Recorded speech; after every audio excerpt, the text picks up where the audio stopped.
you gotta tell me how Zenith happened. How did that name come about?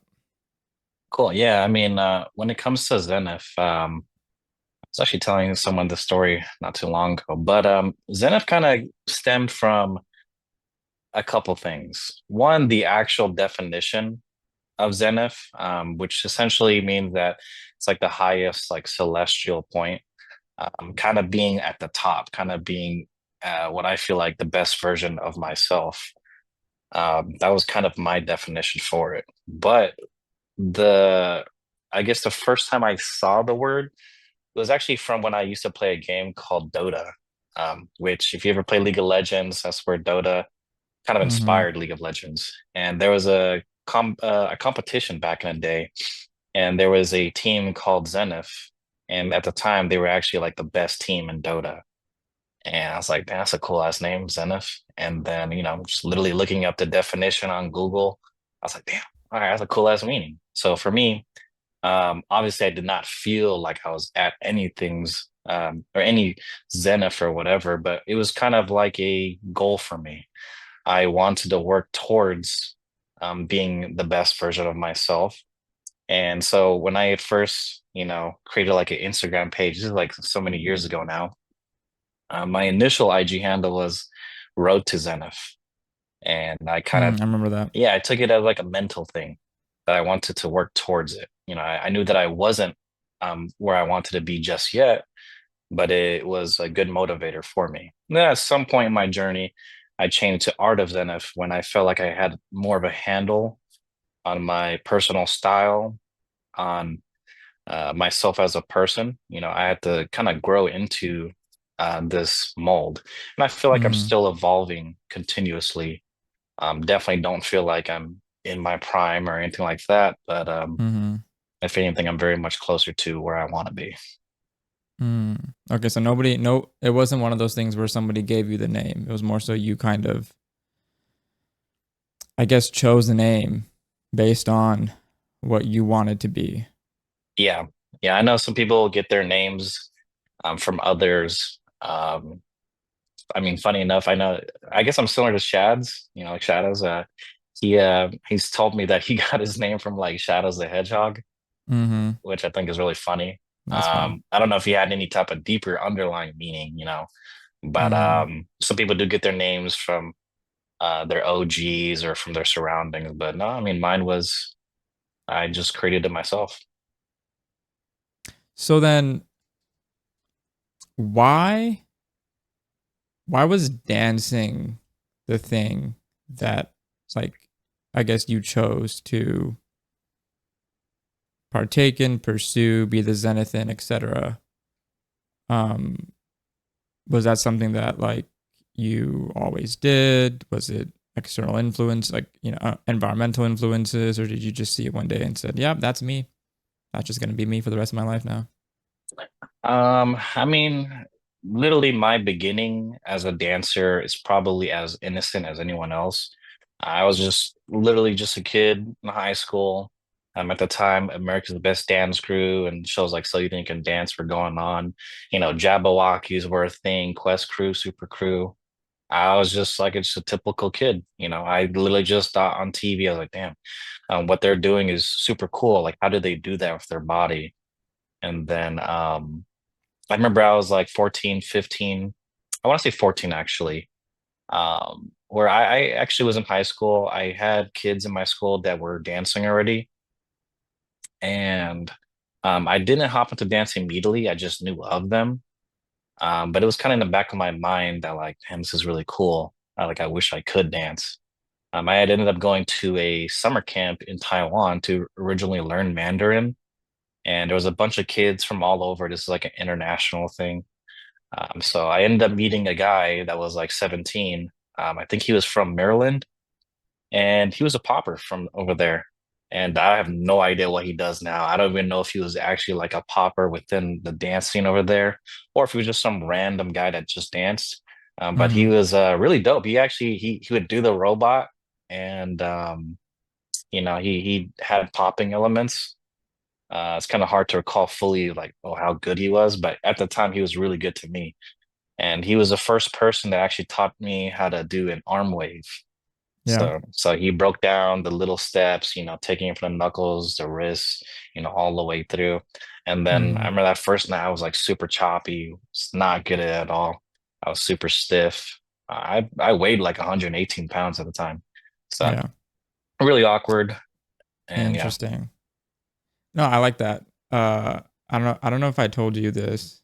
Um, who that guy was to you was Canvas to me, just in the literal sense of like he taught me how to do a wave back in freshman year. And it was the same thing, like the segmentations. And so then literally the next week and a half, 2 weeks, I remember being in like whatever the math class I was in, just hand on the desk, just like trying to like segment like it through and then hand on the wall, then doing all that shit. Yeah. Oh, that was so gross. Anyways, better now. But no, that's cool. I like that. I like that. So it's been from like I feel like that's most people that I've talked to. It's just been like that. I just saw people doing some shit and I wanted to emulate it. But then draw me the line from I guess how you started to kind of how you it seems like now you've built your specific specialty in waving and tutting. You still have like I've seen you kind of go off with your hits with your dime stops and everything, but I've seen you really dive more into your waving and tutting. So where did that like when did that happen?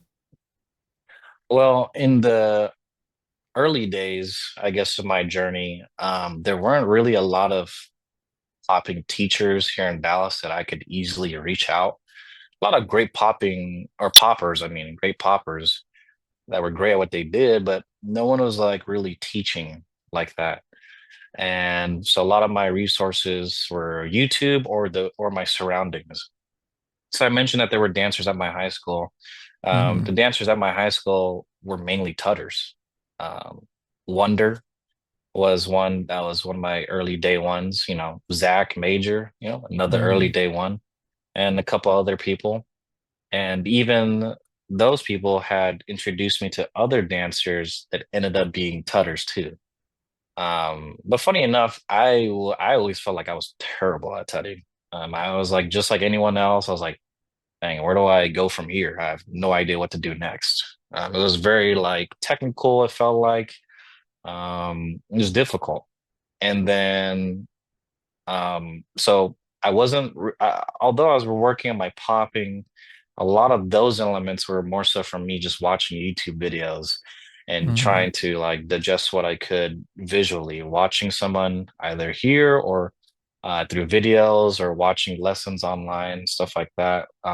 But because my surroundings are mainly around like tutters and people that did obviously wave and stuff, I guess I would naturally lean towards those. That became more so of a comfort zone, but not really a comfort zone because I felt like honestly, I didn't really feel like I was super talented in any of these areas. I didn't feel like I was a natural waver. I didn't feel like I was a natural tutter. All these things were super difficult to me. But I Mm-hmm. think just through repetition and literally just over time, waving and tutting just started to become a little bit easier, whatever it was. It's just naturally, if you don't give up on something, it'll Mm-hmm. become easier just through effort. Mm-hmm. And as so much time has passed, at some point, I think it's important to ask yourself, like, what are your natural strengths, as Mm-hmm. opposed to always working on your weaknesses. I know a lot of people get infatuated with working on these different elements. Um, but at some point, I do think it's important to identify, like, what are you best at? Yeah. And that way you can really flourish the parts of you that can take you to being really great at something. Mm-hmm. If you're always working at a disadvantage, you're just putting yourself at a disadvantage. But now fast forward to today, waving and tutting are just um, the easiest outlet for my creativity. Mm-hmm. Tutting, you can really be conceptual, you can create concepts. And yes, people think that it's very methodical and technical, but people don't realize that that's just because the larger majority of tutters out there are only thinking in that manner, but they're forgetting that you can really dance with it. And that's why there's dancers like Shadows that really get to be the prime example of tutting with dance. or dancing with your tuts. Mm. Um, and then waving, I approach it the same way as my tutting, where it's like, how can I do or how can I execute this foundational style in a way that is completely original, something completely different. There's a million people that can do basic tuts or that can do basic waving, and they can look like a waver and they can look like a tutter.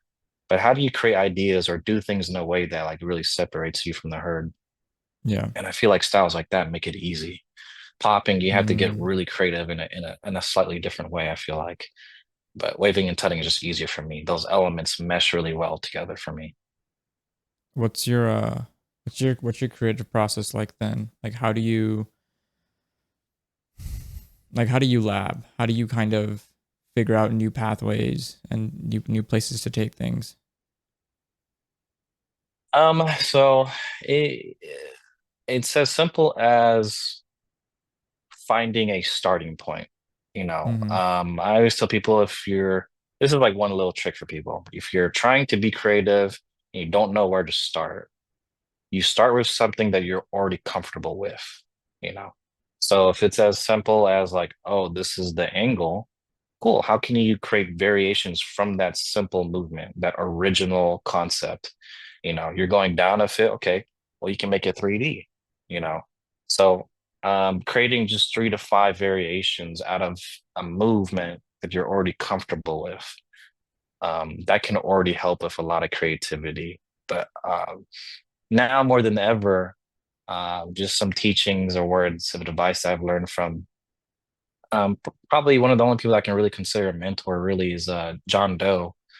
Um, Bo for me. But he would always tell me to just practice repetition. Um, you know, Mm-hmm. create those 3 to 5 variations from the original concepts. Mm-hmm. But really practice repetition. That way you can execute these ideas more clean and you just really cement these ideas for yourself. That's why people create signatures. You can literally see Yeah. signature moves from all of your favorite dancers.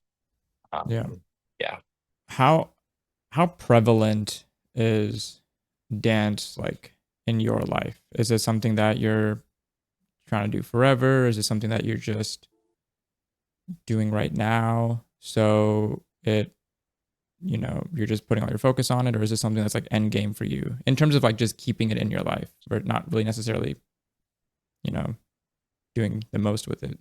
for sure. I mean, for me, I think just through the trials and tribulations I've gone through with dance, I did have really high ambitions when I was younger and stuff.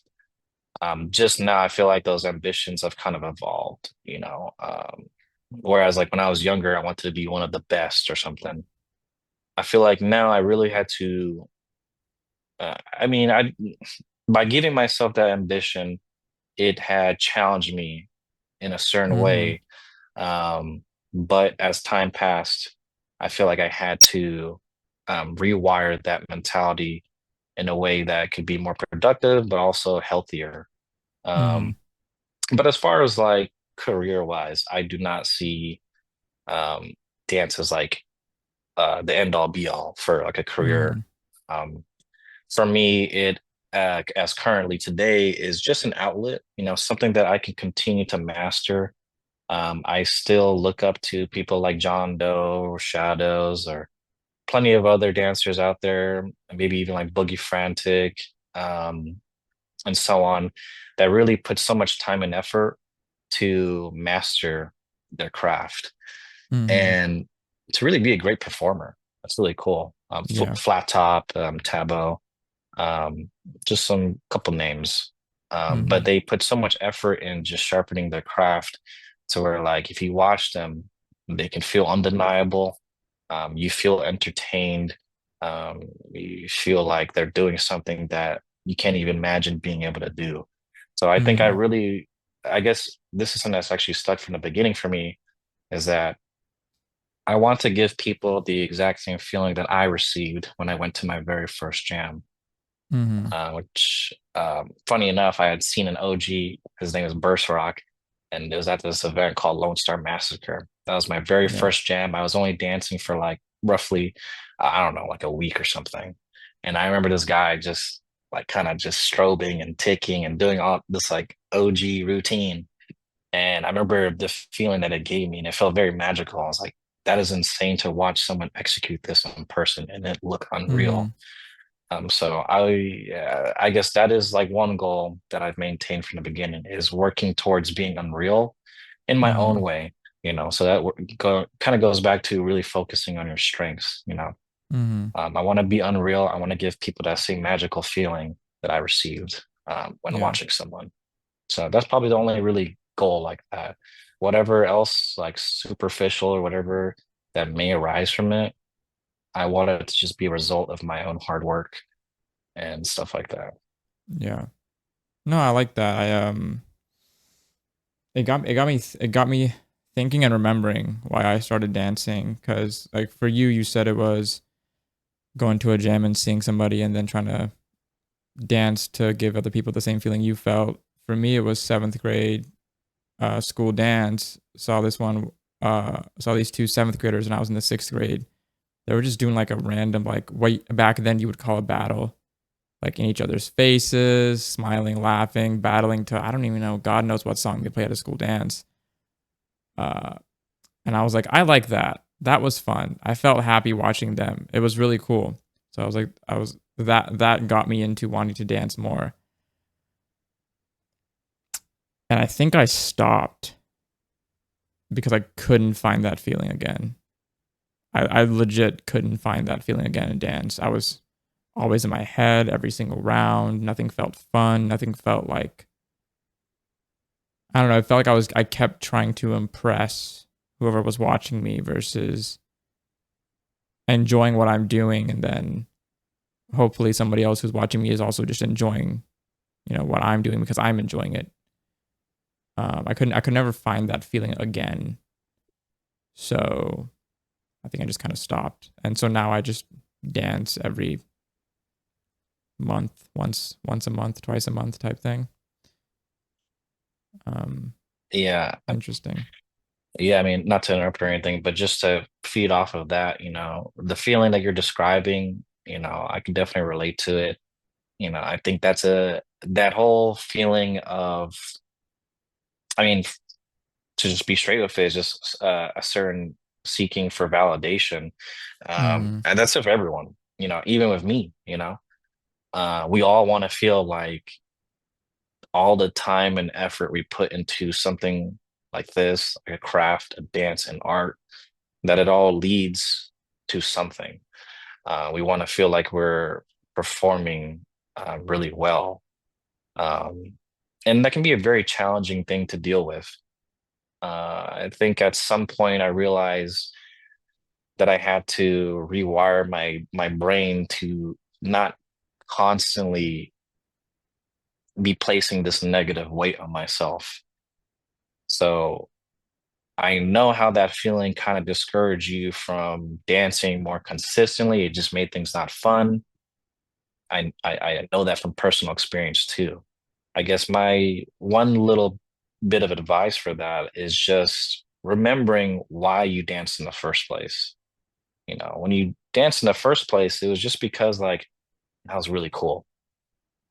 I want to get into it. That looks fun. I want to try it out. So I think making sure that we return to like our most like playful, Mm-hmm. inner child kind of feeling where it's just like Yeah. we just thought it was fun. We didn't have all these politics into it. We didn't think about like all the technicalities or whatever it is. I know as you improve in your craft and you gain more knowledge, you see things on a deeper level, maybe a more complex level or more complicated level. And sometimes we got to step back from all that and just see it as like a very pure thing. Mm-hmm. These are lessons that I feel like I had to learn for myself to also combat what you felt. Mm-hmm. Right. Plenty of times that I may have wanted to quit too. So, I mean, my closest friends have probably heard me at some point talk about like, I think I want to be done. Mm-hmm. It's a very common feeling. And because it's common, I think you should take comfort in the fact that you're not alone in feeling the way you do. a lot of your favorite dancers are not even just dancers, probably your favorite artists, what's it called? Just basketball players and so on, whatever it is. I'm pretty sure every great person have had those periods within their journey to where they have doubt. They doubt if they want to continue it. Um, Yeah. but just know, even if you step away from the game is always there for you. You can always return Mm-hmm. to the game. Mm-hmm. And even if it takes you this amount of time to find the right mentality to where you can fully enjoy this art or this playful thing again, that's okay. It may take some time, but give yourself um give yourself room. It's okay Right. to make mistakes or to take a long time to reach a certain thing. I mean, my journey has been really long and rough at a lot of times, but um, you know, it's okay. This is a thing that you can place down, pick back up. It's like a TV show. You don't got to finish your TV Right. show so easily or so quickly. Yeah. Uh, but I think just remembering why you did in the first place and don't place too much pressure on it. At the end of the day, to be honest, it's just dance. Mm-hmm. It's just dance. It's not like your life is going to be depending on it. And even if it is, I know some people have special circumstances where they're putting their whole like career and life into this dance thing. Now, this is just a me thing, but I personally don't like the concept of being a struggling artist. I think if you put so much weight on something you love, you're going to end up hating it. You're going to end up resenting Mm-hmm. it because it's not for fun anymore. It's Mm-hmm. not for the passion anymore. It's for money. Yeah. I like to detach money from it. And I know you're already doing well outside of dance anyway, so you don't have to care about that, that extra thing. So with Mm-hmm. that being the case, you should really be treating dance as like not just as an outlet, like it doesn't have to be super deep, but just like it's for fun. It's like hopping on the games and playing some games Yep. with from friends. It's just going to a sessions because like I feel like getting down. Mm-hmm. So strip away all the extra thoughts, get back into it just for the fun of it. Yeah. I used to have this like it was probably some like if you dig into it something with like closure or whatever where for some reason I wouldn't finish like the last book of a series or this happened a lot of times with anime where like I wouldn't watch the last episode of a season. I just kind of leave it open ended just because I'm like I don't really feel like finishing it. Um, and it kind of reminded me when you said like it's the same. It's kind of the same way you just kind of pick it up and put it down with dance. So that's probably where I am right now. It's just I just kind of put it down, and then I'll probably pick it back up later on. Um, in any sort of detail. Um, I did agree with what you said about the whole struggling artist archetype. Um, and once again, reiterating there's nothing wrong with it, but yeah, it's not for me either. I feel like there's just a lot of uncertainty there that I personally couldn't handle. Um, that being said, that begs the question if there was something that you could do for the rest of your life that brought you the whatever financial stability you need, whatever creative outlet you need, whatever it is, what would that be? Is this like a fantasy scenario if I could do anything? Or is Yeah, this like basically what would you want to do if you could do for the rest of your life and kind of you could support your life doing this thing for the rest of it. I would say writing, I like writing. Mm-hmm. Um, I mean, people that know my past or know my history here have seen me like go down the writing route a little bit, but that was like something that I knew that I had to place on a back burner.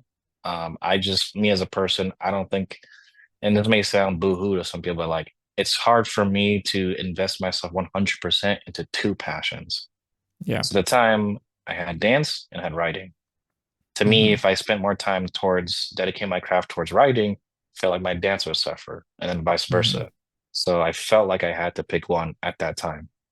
Mm-hmm. So for me, maybe right now, dance is still taking a nice chunk of my energy and time. But I know for sure, and maybe in this next arc of my life, I think writing, being able to say that I'm an author, would be really cool. Mm-hmm. I think we've talked about books that we like to read and stuff like that. Yep. And it's not for anything like, oh, I want to be known as a great or anything. If that came with it, that'd be cool. But I just think that it's really awesome. Mm-hmm. I think being a storyteller, I think writing is just another way for me to communicate or speak outside of dance. I think I can Mm-hmm. say a lot of the words that I've wanted to be able to say in dance within writing. I think I ultimately articulate myself maybe better in that Mm-hmm. form.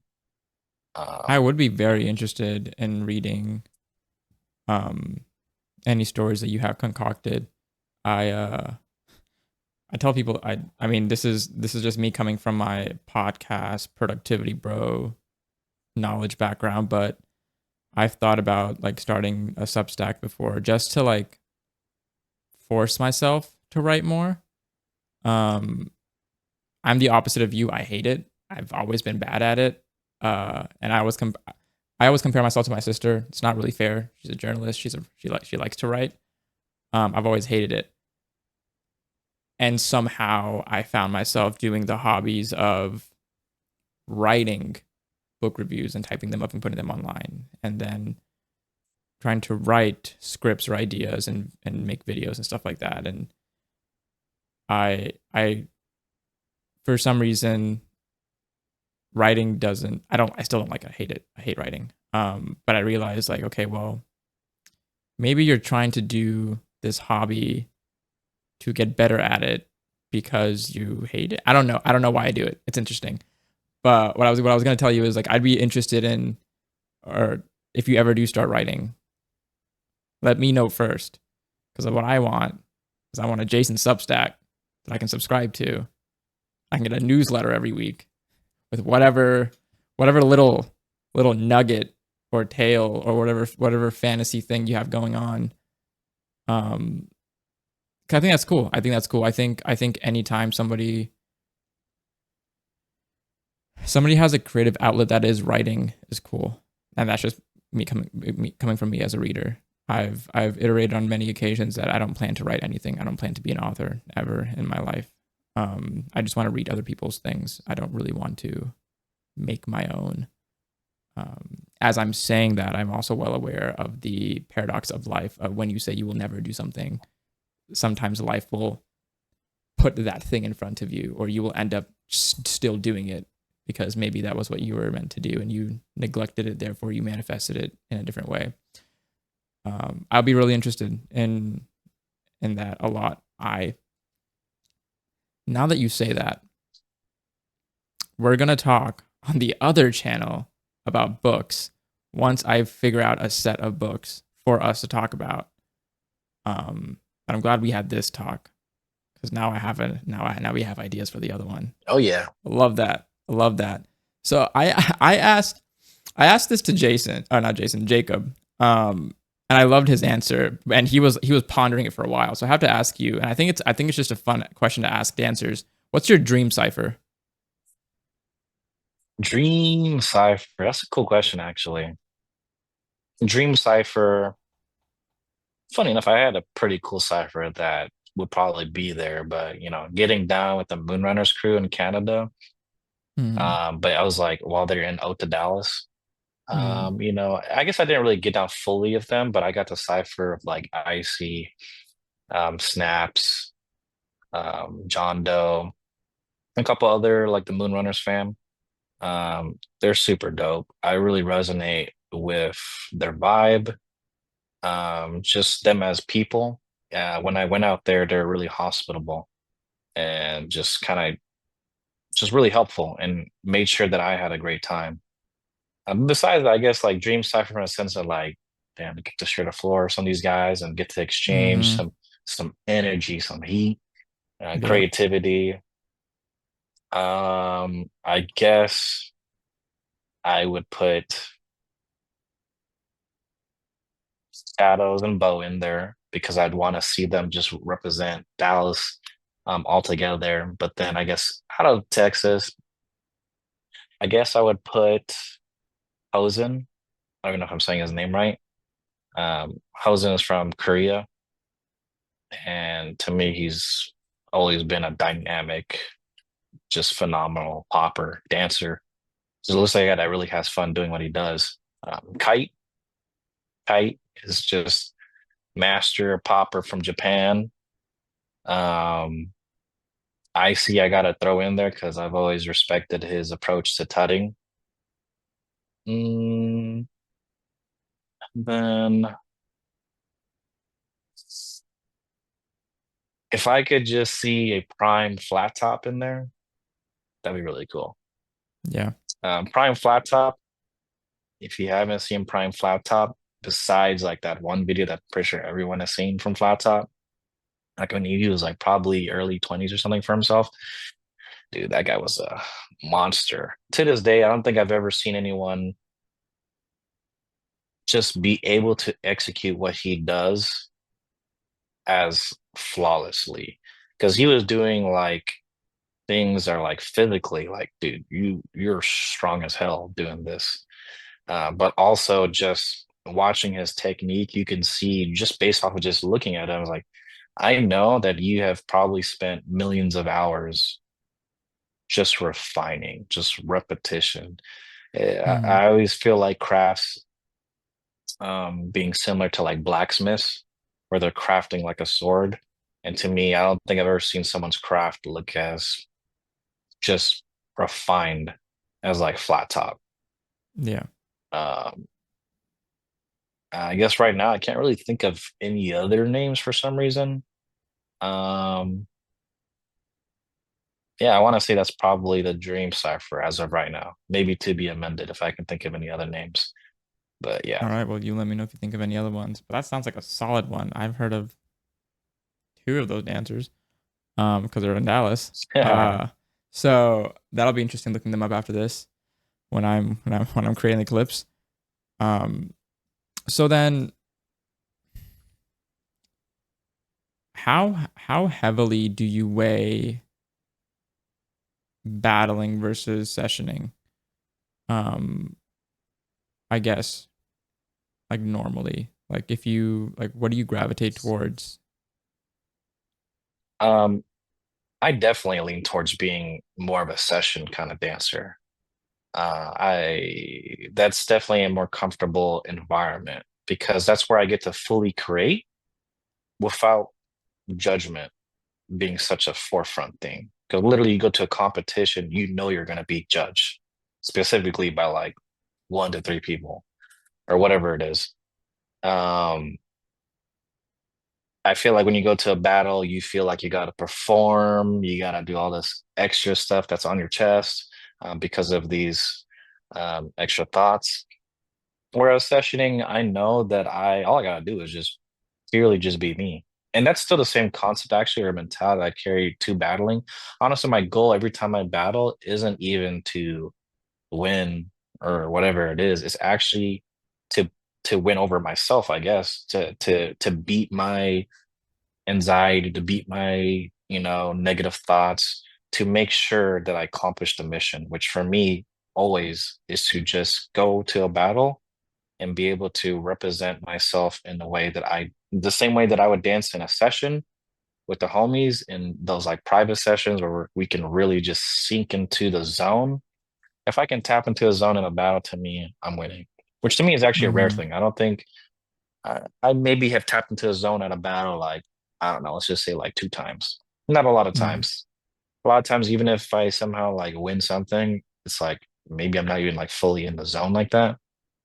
Um, But anytime I can enter the zone is when it's most enjoyable for me, which just so happens to be Mm-hmm. majority of the time at a session.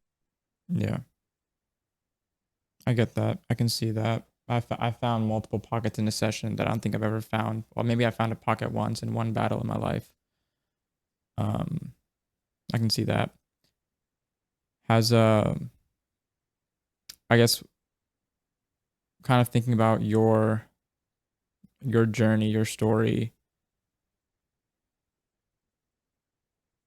has, at any point in time, sessioning or battling or dance or when you were training, has that ever kind of affected your relationships with people? Like, where did you did you grow closer to people because you were training with them often, or was it ever like maybe I'm not vibing with this person anymore, but it happened because of dance or something? Like, has my connection with people been affected by like Mm-hmm. battling or anything like that? Yeah. Um, mm, Nothing super negative.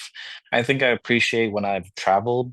So I always tell people here in Dallas to make sure that you travel to competitions because, like, one, you're gonna realize that even if you feel like you're some type of hotshot in your local city, you will not feel that way when you go to an outside competition. Mm-hmm. Especially when you go to your very first competitions outside of your local city, Mm-hmm. you have more to prove. It's going to be more difficult to prove anything because they're going to see you as the outsider. If you're not already like some type of big name, they're already going to have some type of negative um outlook on you. Not only like they're thinking Mm-hmm. anything bad about you, but it's like they're always going to root for their hometown legends over Yeah. you. Yeah. So unless you do something crazy, you're probably not going to get that done. Mm-hmm. Um, but I would say is my connections made from traveling have been really impactful. Um, because here's one other thing too. Sometimes in your city, if you've ever feel like you're underappreciated or this thing or that thing, can sometimes stem from people just being so used to seeing you all the time. Mm-hmm. you're a face to them that they've grown up seeing, Yeah. alongside you. But when you go to a very new city, new country, whatever it is, um, you're like the new guy. You're fresh. They don't have any type of underlying preconceived notions about you. They just view your movement for what it literally is to them in that moment. Mm-hmm. And it was very humbling. And I'm really grateful to hear some kind words from the people that I've been able to cipher with, exchange with while I've traveled to whether it's LA, Chicago, Toronto, and so on. Mm-hmm. The connections that I've been able to make and those experiences have challenged me, helped grow me, and maybe even given me um, I guess, the respect that I feel like every person should hopefully receive at some point within their journey. Mm-hmm. Um, yeah, so sometimes you get more respect when you go outside of your city, and that's not to mean that like, oh, your city looks down on you. It's just like it's natural. Like sometimes you gotta be in a different environment to remind yourself or to teach yourself that like Mm-hmm. you are this dude. And that's I hope that doesn't come off in like a cocky, arrogant way, but it's just like sometimes you just gotta be confident, and your confidence can really be gained by Yeah. putting yourself out there into more challenging environments. Mm-hmm. So Well, yeah. yeah. I mean, I feel like that's the only way. Well, there's two types of confidence, right? There's confidence that you gain through hard evidence that you're competent, that you're able to do what you set out to do. And then there's confidence gained through sometimes narcissism, like high self-belief, etc. You're like you're confident because you believe in yourself to such a high degree that you don't even need the evidence. You just know that that you're that fucking guy. Both are valid. Both are very valid. They both take you a certain way, a certain distance. It's just kind of which one works for you. I've been thinking a lot about ego, narcissism, self confidence, self belief, etc. And I kind of landed on this idea that I was workshopping with a friend. I haven't fully workshopped it, um, but I landed on this idea of like ego variance. If you think about just like personality types, so there's like different like ego types of whether you have a narcissistic ego, whether you have a high self-belief ego, whether you have a too much pride, fragile ego, whether you have a fucking resilient ego, etc. I'd be really interested in knowing, um, like, do you think you have like one of those types of, like, not one of the ones I said, but like a type of ego that like really influences you just in day to day life? Doesn't have to necessarily be in dance. Oh yeah, and I think everyone should. I think Mm-hmm. everyone should have a certain level of ego. Um, to me, it's how you balance that ego to where it doesn't become in a toxic manner. But I think everyone needs to have a certain level of ego in order to have the confidence to execute Mm-hmm. what they need to execute or to receive what they want to receive in life. Um, even if it was like work, if you don't go to work feeling like you're just him, then you're probably not going to perform like you're him. You're Mm-hmm. going to underperform.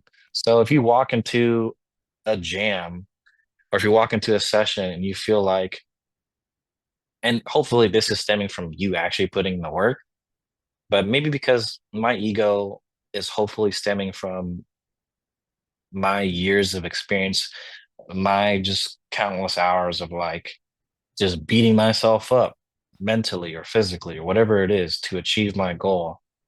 That's where I feel like my ego is going to stem from. So if I walk Mm-hmm. into a room and if I feel like I have ego, it's because I'm seeing as like, I don't care what you have done leading up until this point. All I can account for is what I've done. Mm-hmm. And I know that I'm really confident in my ability because of the amount of work that I've put in. Mm-hmm. And then if you think you can take me out, we'll see. I doubt it. Yeah. And I feel like, I don't know. I look up to people like Kobe Bryant, which many Right. people can say that there's pros and cons to his mentality, but I think for the most part, everyone can feel inspired by the Mamba mentality. Mm-hmm. And although he was super ruthless to a lot of people, to me, there's a lot of great positives to take away from it. Even if it Mm-hmm. was toxic in certain ways, um, I can always respect someone that just wants something so bad that they'll do whatever it takes to get there.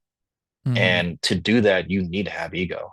Um, so maybe I'm just a product of my environment or product of what I've just absorbed visually and Mm-hmm. stuff. But at least the people that I looked up to most, they all have some level of ego. Yeah. Um, without ego, I feel like you don't really have gas in the tank.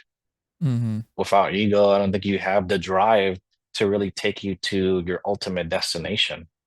Mm-hmm. If you don't fully believe that you can make it, or if you don't fully believe in your abilities, I'll tell you right now, you're not going to make it. Yeah. Um, so I approve of ego. It just has to be done in a balanced way, and Mm-hmm. hopefully a very um, hopefully you understand enough about yourself to know when ego or the way you approach ego Mm-hmm. is not good for you. Because I have Yeah. seen in many ways, even maybe even for myself, so maybe where the pride comes in small situations, or like I need to take a moment to really look at this objectively and assess if I'm making really the right decision. Mm-hmm. Because I've seen ego play negatively in a lot of people's lives, but people find that Right. balance and they're good. Yeah. When I was talking to my buddy Gabo about ego, he brought up a book that I forgot was even a book. It's called Ego is the Enemy by Ryan Holiday. If you haven't read it, I'd suggest reading it because it's the exact opposite of what we think. Essentially, he basically, I'll actually give you a couple of excerpts because I have a couple of notes on it, and I think it'd be interesting just to like tie it, not tie it, wrap it up like in with these notes. But basically, it's like three key concepts in the book, right? So basically, the concept of aspirations. And so like ego prevents us from learning and improving by making us think we already know everything. That's probably like um narcissistic type of ego. The success theme of when we achieve success, ego can blind us to our own limitations and lead to downfall. Maybe that's like overconfidence. Um, and then failure, which is ego makes failure more painful and prevents us from learning from our mistakes. Um, so it's interesting. It's interesting seeing like, okay, well, ego's doing all these bad things. Uh, but to your point, like I can't function without mine. I wouldn't be doing this podcast. I wouldn't be doing my book reviews. I wouldn't be trying to level up in the world without some sort of ego telling me, do better, be better. You can be better. Yeah. You're not just this.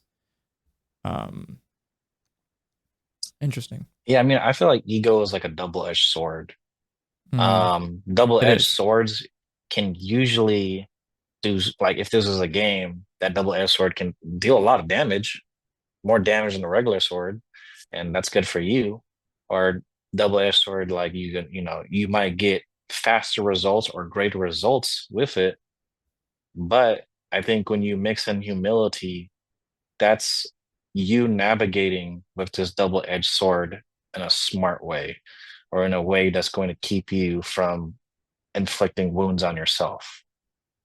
Dodging Um, that recoil damage. Yes, sir. yeah, exactly. Yes, sir. And I feel like us people take that recoil damage all the time. Oh yeah. Oh So yeah. I'm taking recoil damage right now. Um, Jason, Zenith, what's your favorite food? What you like eating? favorite food, instantly what comes into mind is probably like Korean barbecue. Funny enough, Yeah. I just like Korean barbecue. I'm like a Korean Mm-hmm. barbecue connoisseur. I always advocate for certain places down here in Dallas. But I don't know, it just hits the spot. I feel like Korean cuisine Mm-hmm. is always like a really nice balanced meal. For like Mm-hmm. you obviously get the yummy grilled meat, but you can also just eat all the veggies from the side dishes, or like kind of has a balanced meal to it. Mm-hmm. But that would be mine.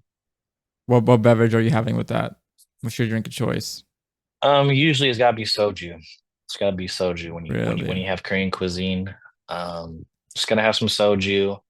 It helps with a nice conversation with your friends, keeps things lighthearted, and Mm-hmm. maybe it helps with digestion. I don't know, but Mm-hmm.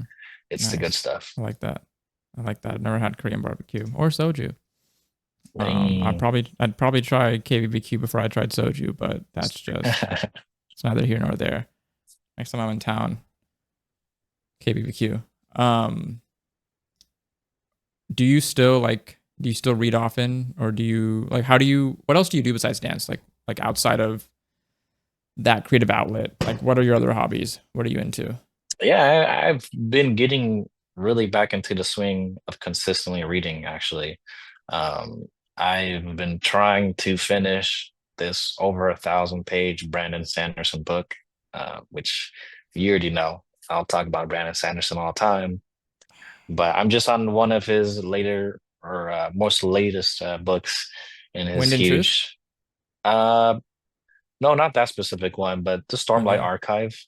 Ah. Okay. I'm on like book four or something. I think book five is already Gotcha. out, but book four, I'm like, I don't know, page like 900 something out of like Mm-hmm. 1100. So I'm almost there finishing this book, but I've been getting back into the swing of reading and really enjoying it. This is kind of, as I mentioned before, writing is that thing I have to put on the back burner. To me, this is just like kind of taking the baby steps towards that Yeah. second arc for me. Yeah. To me, I think dance is going to be finite for me, honestly. Mm-hmm. I might still dance as I'm older and stuff, but I Yeah, don't like know. we'll get down when we're 40 years old in the session. You know, we maybe we're not hitting the craziest footwork or floor work, but we'll stay on our feet. Oh yeah. We'll get the hips side to side as much as we can without fucking them up. Yep. What's so then I wanted to ask, is there something interesting that you've read lately? Whether it is the Brandon Sanderson book or a different book. Something interesting that I have read. I mean, well, I don't know if this counts as reading, but I will say that there's a show, I think if I remember correctly, it was called Dark. Mm-hmm. Um, it was basically directed and essentially produced, I guess, by a comedian, Ricky Gervais. Mm-hmm. Really smart comedian, but he's super funny. And it kind of has like this dark, somber tone to it as well amongst the comedy stuff. But Yeah. there's a quote in there that to this day has carried me through the dark times, through the tough times. And it goes something like this. I think it goes like, happiness is so amazing. It's so amazing that it doesn't matter if it's yours or not. And for some reason, it just really resonated with me. Because I think for me, even if I felt like I wasn't really happy at those times, I gained comfort from seeing others being happy or in their element. Because it would just kind of reconfirm for me that, like, I know this is currently a tough time for me, but if these guys can be happy, it gives me joy. And Mm-hmm. it can help remind me that there is light in this sphere that always tends to be dark sometimes. It was kind of like a past version of me, but that was Yeah. something that was a this is something interesting that I've read, I guess. I Yeah. mean, No, um, I think that still counts. I like that. I like that a lot. It's different. Happiness is wonderful. It's an amazing thing, even if the happiness isn't yours. That's a clip. That's a clip for the Instagram. Let's go. there we Um, go. I wanna wrap it up with something I ask everybody who's come on the podcast thus far. Um, what's one advice you want to give to somebody who's listening right now? Mm, don't add pressure when pressure isn't needed. Um, make sure that you enjoy smaller things in life. I know a lot of people want to reach their dream goal, and they feel like if they don't reach that dream goal, they're going to be unhappy. Sometimes you really got to focus on enjoying the smaller victories along the way. Be appreciative of all the little steps that it takes for you to eventually get to where you want to be. Mm-hmm. Because happiness can be found now, and it should be found now. It's not Mm-hmm. going to be as a result of you achieving something, although that may feel great, but I think that's not going to be the most healthy approach for your sanity. I think you just got to remember that you only have one life. It's important that you don't waste precious time feeling super stressed or depressed or whatever it is. You know, get yourself out of environments that make you feel that way and get yourself into environments that do feel good to you. Surround yourself with like-minded individuals, people that want to be happier, people that are happy, people that are trying to improve themselves. If you only surround yourself with people that don't want the same things that you do, you're ultimately going to be continuing to be held to a certain level.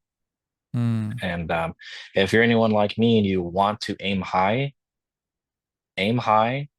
surround yourself with people that also are aiming high for themselves. You guys could be on completely different Yeah. paths, want different things, but at least you can find motivation when you watch your friend succeed or you watch your friend put in countless hours into whatever it is that they're investing themselves into. To me, that can be motivating to me. Like you working so hard on your dream is going to make me go home like, damn, I just saw so and so do that. And he looked so invested in what he wanted to achieve. Like, let me put in the Mm-hmm. same amount of effort into my own craft. Yeah. Um, do all the special things that you want to achieve in life and travel. Please travel. Like, you got to travel. If not for like dance, travel for your own experiences. My time traveling really granted me new perspectives. The people that you will Mm-hmm. meet outside the country, please travel outside the country, may shape you in a completely different way for the better. Yeah. And it may inspire you. If you don't know what you want to do in life, travel. Mm. That's the best answer. Solid. Solid. I feel like you were directing that at me, Oh, and no. that's okay because I needed to hear it. That's okay because I needed to hear it. Man, this was a really good conversation. I I really enjoyed it. I feel like whenever I've talked to you in any sort of semi-serious manner, we've always had like good constructive conversations. Oh yeah. Um, I definitely want to talk to you again, um, about different things, and maybe I'll hit you up for the book channel because I do want to talk to you about that at some point. But Jason, I appreciate you joining me on the podcast. I appreciate you having a conversation with me. I appreciate you spending your time with me. Thank you so much. Dude, I appreciate you having me on here to even think of me as someone that you want to have on something that you're continuing to build for yourself. Um, yeah, man. I know when we have our non-serious conversations, it's just not that serious and we're just It's just joking and stuff. banter. Yeah, yeah, that's super funny to me. But you know what it is whenever we do Yep. talk about like life stuff, I'm always gonna have a lot of like love and support for what you do. Even if you've taken like that break you mentioned from dance, like I said, man, everyone can take breaks. Just know that the door is always open. Mm-hmm. And Awesome. yeah, man, thank you again. Awesome.